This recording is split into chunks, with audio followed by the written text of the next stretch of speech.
Hello friends, this is Gautam Pandey coming up with the next round of new simplified. तो आज की video में हम बात करेंगे the criminal procedure identification bill 2022 के बारे में।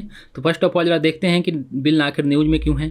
देखिए, रिसेंटली पार्लियामेंट द्वारा क्रिमिनल प्रोसीजर आइडेंटिफिकेशन बिल 2022 को पास कर दिया गया है और प्रेसिडेंट के सिग्नेचर के साथ ही ये एक्ट भी बन जाएगा। तो हमारे लिए इंपॉर्टेंट हो जाता है इसके विषय में जानना। तो इस वीडियो में हम डिस्कस करेंगे कि आखिर ये बिल लाया क्यों गया है, साथ ही साथ इसके क्या क्या की फाइंडिंग्स है उसको डिस्कस करेंगे। उसके बाद इसके सिग्निफिकेंस क्या हैं जो गवर्नमेंट बता रही है उसको भी डिस्कस करेंगे, और लास्ट में इससे रिलेटेड इशूज़ क्या क्या निकल कर आ रहे हैं उसको भी डिस्कस करेंगे, क्योंकि बहुत सारे लोग इसका बहुत ज़्यादा विरोध भी कर रहे हैं। तो चलिए शुरू करते हैं। सबसे पहले जरा हम इस क्वेश्चन को देखते हैं कि आखिर लाया क्यों गया है। देखिए, गवर्नमेंट का कहना है कि इससे पहले हमारे पास जो क्रिमिनल थे उनके आइडेंटिफिकेशन के लिए आइडेंटिफिकेशन ऑफ प्रिजनर एक्ट 1920 था। तो इसको रिप्लेस करने के लिए गवर्नमेंट एक नया बिल लेकर आई है। गवर्नमेंट का कहना है कि 1920 बहुत पुराना एक्ट था, बहुत पुरानी कानून थी, उसमें बहुत सारी ऐसी चीज़ें थी जो करंट के लिए रिलेवेंट नहीं थी, इसलिए इसे रिप्लेस करने के लिए क्रिमिनल प्रोसीजर आइडेंटिफिकेशन बिल 2022 को लाया गया है। और साथ ही साथ गवर्नमेंट में जो तर्क भी दिया है कि बहुत सारी जो लॉ कमीशन वगैरह है उन्होंने भी कहा था कि इसमें बहुत सारे चेंजेज की ज़रूरत है, इसलिए गवर्नमेंट ये बिल लेकर आई है। तो ये हो गई इस बात की। देखिए, बिल को इंट्रोड्यूस किया गया था लोकसभा में 28 मार्च को, और ये लोकसभा में पास हो गया था 4 अप्रैल 2022 को, और राज्यसभा से पास हो चुका है 6 अप्रैल 2022 को। अब प्रेसिडेंट जैसे इस पर सिग्नेचर करते हैं उसके बाद ये एक्ट बन जाएगा। इसमें बाद में गवर्नमेंट और भी जो नई बातें ऐड करेंगी या बताएंगी उसको फिर अलग से आपके साथ हम डिस्कस करेंगे। तो अब जरा समझते हैं कि पहले से अलग कैसे है। जैसा गवर्नमेंट कर रही है कि पहले से अलग है, तो क्या क्या इसमें अलग किया गया है उसको समझते हैं। देखिए, बिल एक्सपेंड करता है कुछ बातों को जो प्रीवियस हमने डिस्कस किया आइडेंटिफिकेशन प्रिजनर एक्ट 1920, उसको एक्सपेंड करता है। क्या क्या एक्सपेंड करता है जरा ब्रीफ में समझते हैं। इसमें देखिए, इसमें कहा गया है कि टाइप ऑफ डाटा मीन्स कौन कौन से टाइप के डाटा जो होंगे वो कलेक्ट किया जाएगा, इसे थोड़ा सा नया बताया गया है।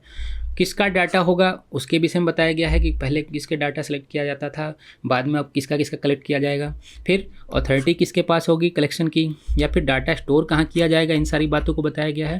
देखिए, दोनों ही जो एक्ट हैं और जो करंट का जो बिल है, इनमें एक बात कॉमन ये है कि अगर आप जो कोई भी आप अपना अगर मान लीजिए डाटा देने से डिनाई करते हैं, किसी तरह का ऑब्स्टेकल रखते हैं, तो आपके लिए ये ऑफेंसिव माना जाएगा। इसके लिए आपके लिए अलग से कानून चलाया जा सकता है।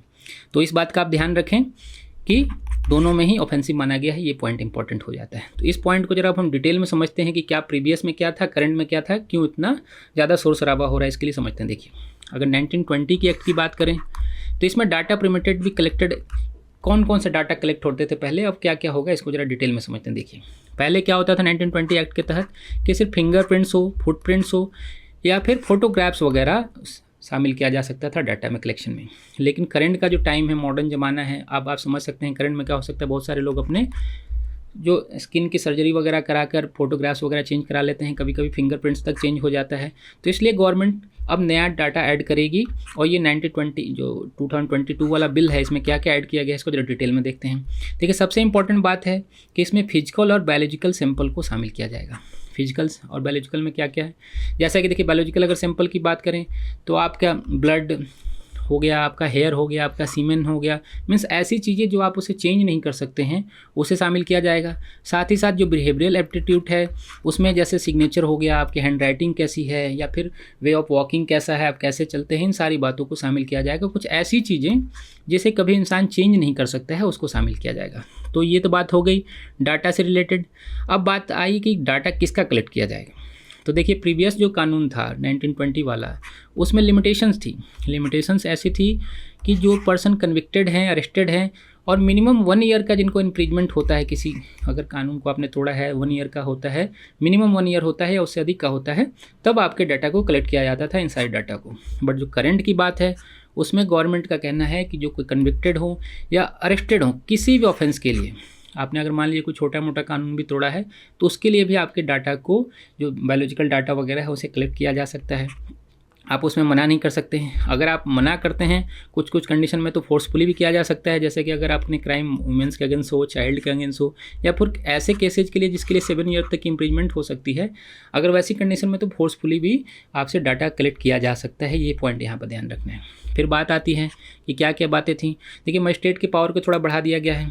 पहले मजिस्ट्रेट क्रिमिनल इन्वेस्टिगेशन वगैरह की बात करते थे, अब क्या है कि मजिस्ट्रेट अगर ऑर्डर कर दे तो अगर कोई पर्सन अरेस्टेड है, किसी के खिलाफ इन्वेस्टिगेशन चल भी रही है, तो वहाँ पर भी डेटा कलेक्ट किया जा सकता है अगर मजिस्ट्रेट ऑर्डर करता है। तो ये थोड़ा सा कॉन्फ्लिक्ट हो रहा है इन सारी बातों में। अब देखिए, बात आ रही है कि डाटा कलेक्ट कौन करेगा। मान लीजिए डाटा कलेक्शन भी हो सकता है, लेकिन करेगा कौन? तो स्टेट गवर्नमेंट करेगी, ऑब्वियसली पुलिस नहीं करती है, क्योंकि जो आईओ होंगे वही लोग करते थे। तो पहले जो कंडीशन थी इसमें होता था, जो इन्वेस्टिगेशन ऑफिसर होता है आईओ, वो करता था, या फिर सब इंस्पेक्टर रैंक का हो, या जो भी इंचार्ज होता था पुलिस स्टेशन का, वो कर सकता था डाटा को कलेक्शन। लेकिन करंट की अगर जो बात की गई है, इसमें थोड़ा सा इसे और वाइड किया गया है। इसमें कहा गया है कि पुलिस स्टेशन का इंचार्ज हो या फिर हेड कांस्टेबल रैंक से अधिक का जो भी ऊपर का अधिकारी होगा, वो कलेक्ट कर सकता है डाटा को। तो यहाँ पर थोड़ा सा कॉन्फ्लिक्ट ये हो रही है कि लोगों को कहना है कि क्या हेड कांस्टेबल रैंक या उससे ऊपर के जो रैंक के अधिकारी लोग हैं, क्या उतने कैपेबल होते हैं कि किस तरह की डाटा को कलेक्ट कर सकते हैं। तो ये कॉन्फ्लिक्ट वाला मुद्दा है, उसमें हम थोड़ा अलग से डिस्कस करेंगे बाद में। इसमें थोड़ा सा मजिस्ट्रेट के पावर को भी बढ़ाया गया है 1920 वाले एक्ट से। तो ये माइन्यूटली इन सारी बातों को थोड़ा डिटेल में चेंज किया गया है, वाइड स्प्रेड किया गया है। तो ये हमने डिस्कस कर लिया। अब ये डाटा कलेक्ट कैसे होंगे, कहाँ होंगे, इसको विषय में बताया गया है इस बिल में। देखिए, बताया गया है कि जो भी डाटा कलेक्शन होगा, जो स्टेट गवर्नमेंट करेगी, यूटी गवर्नमेंट करेगी, उसको कलेक्ट करने का काम, प्रिजर्व करने का काम, और जब ज़रूरत होगी शेयर करने का काम करेगी NCRB, national crime record bureau. जो एनसीआरबी है, जो मिनिस्ट्री ऑफ होम अफेयर्स के अंडर में काम करती है, वो इसे कलेक्ट करेगी, प्रिजर्व करेगी, और समय पे उन्हें जिसे भी ज़रूरत होगी, जो रिस्पेक्टिव जुरिडिक्शन जिसके लिए होगा, उसके साथ शेयर करेगी। तो यहाँ पर बात ये इंपॉर्टेंट है, देखिए कि जो डाटा होगा वो 75 ईयर्स तक के लिए कलेक्ट करके रखा जा सकेगा।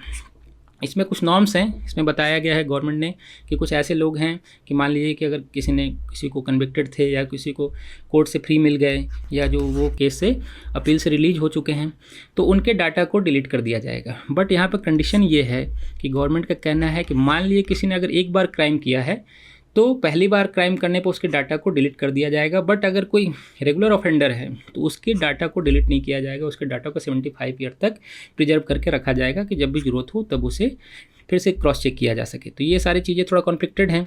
अब बात यहाँ पे यही है कि अब यहाँ पर जैसा कि मजिस्ट्रेट की पावर को भी बढ़ा दिया गया है।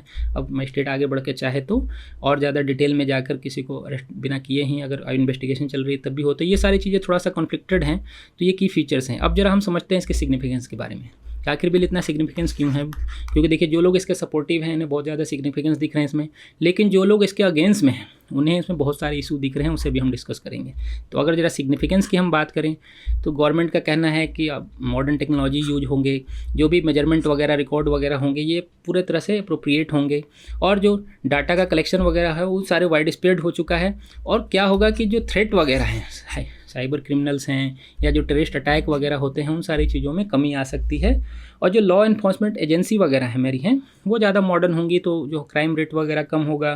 खास करके लोग कहना है कि स्पीडी ट्रायल होगा डेटा के कारण, या फिर जो प्रोसिक्यूशन रेट वगैरह है उसमें इंक्रीज होगा। क्योंकि आप समझ सकते हैं कि जो हमारा प्रोसिक्यूशन रेट है वो कितना स्लो है कि एक केस को सॉल्व करने में 15 to 20 ईयर्स तक लग जाते हैं। तो इन सारी चीज़ों को गवर्नमेंट का कहना है कि इन सारी चीज़ों में ये बहुत हेल्पफुल होने वाला है। ये तो हो गई सिग्निफिकेंस की बात। लेकिन जो लोग इसके अगेंस्ट में हैं, गवर्नमेंट के अगेंस्ट में, आपने पार्लियामेंट में भी देखा होगा कि बहुत ज़्यादा विरोध हो रहा था।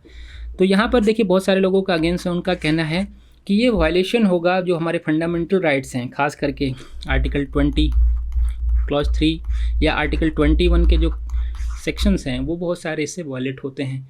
एक तरफ आप जहाँ कहते हैं कि आपको राइट टू प्राइवेसी दिया गया है, राइट टू लिबर्टी है, और दूसरी तरफ आप कहते हैं कि फोर्सफुली आप किसी के डाटा को कलेक्ट भी कर सकते हो, भी बायोलॉजिकल डाटा को कलेक्ट कर सकते हैं।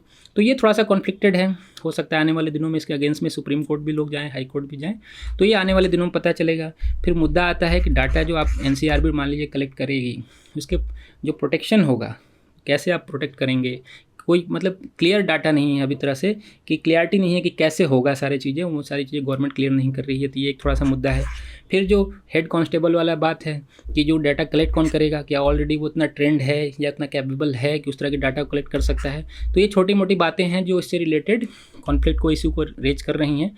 बट ओवरऑल तरीके से अगर देखें आप, तो हम एज ए स्टूडेंट की अगर बात करें तो गवर्नमेंट का इनिशिएटिव बहुत अच्छा है। हो सकता है इससे आने वाले दिनों में क्राइम भी कम होंगे। कुछ इशूज़ हैं लेकिन गवर्नमेंट उसे आने वाले दिनों में सॉल्व कर लेगी। हो सकता है आने वाले दिनों में इसके अगेंस्ट में सुप्रीम कोर्ट भी लोग जाएँ, तो आने वाले दिनों में पता चलेगा कि क्या होता है क्या नहीं होता है। हमारे लिए इंपॉर्टेंट जो भी फैक्ट है वो हमने डिस्कस किया। तो होप आपको ये वीडियो समझ में आया होगा। Thanks for watching. Current Affairs by Forum IAS is an all-in-one program that covers the dynamic aspect of the syllabus from both prelims and mains perspectives. Last year, we have helped more than 100 students crack IAS with our current affairs classes.